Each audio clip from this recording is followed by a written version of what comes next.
Hi, it's me again with Corel Draw tips and tricks. My latest six-sided polygon trick. Make it look like a 3D something or other. Grab your six-sided polygon or your polygon, make it six-sided. Hold down the control button so it's perfect and hit P. Put it in the center page. Get a ellipse and hit P.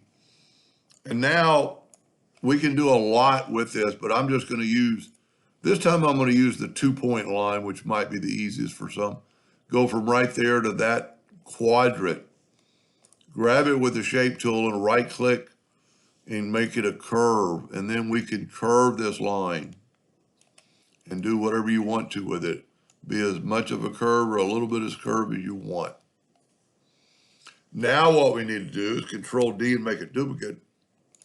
Double click on the rotation and put it right there. And rotate this guy just a little bit. Now it's sticking over the edge, but it doesn't really matter. I'm going to go and just clean it up. Now what we need to do is take that original line, Control D and duplicate it. Move the center rotation of that to the center of the circle. And rotate it -60, which would be 300 degrees. It should snap right to that.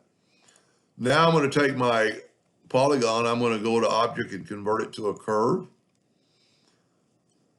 And I am going to take, for just a second, I'm going to move these two lines out of the way by, I nudged them over. I can put them right back.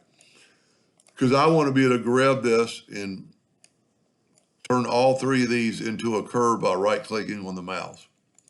And by doing that, now I've got different handles. I'm going to get rid of the center one.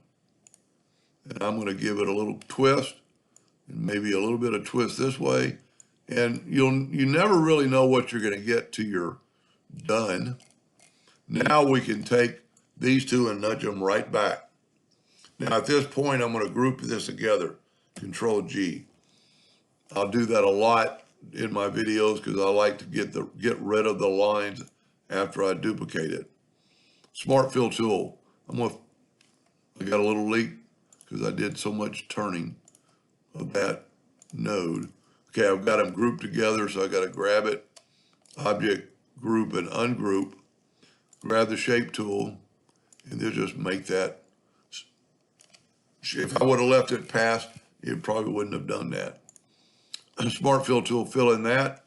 Change the color of the Smart Fill tool and put it in there. Now what I want to do is I want to put a little interactive fill tool in this red. And this one's going to look totally different than the other one.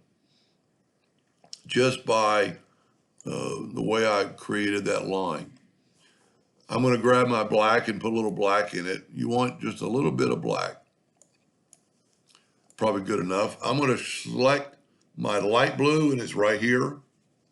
I'm going to shift select the dark blue, Control G to group it, Control D to duplicate it, move the center rotation to the center.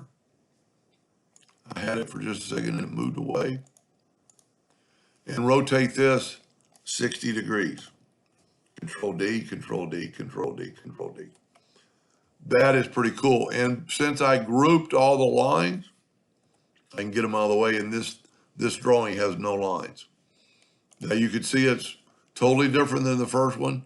First one has more rounded corners. But that adding that light blue streak, and see, I did not connect to that one line when I grouped it. So I'm going to hit delete. Let's get rid of our indexing line so it kind of shows up. It almost looks like a camera iris opening up and closing. But you can see what you can do and play with and get to there. Anyway, I hope that helped just a little bit. Thank you for watching.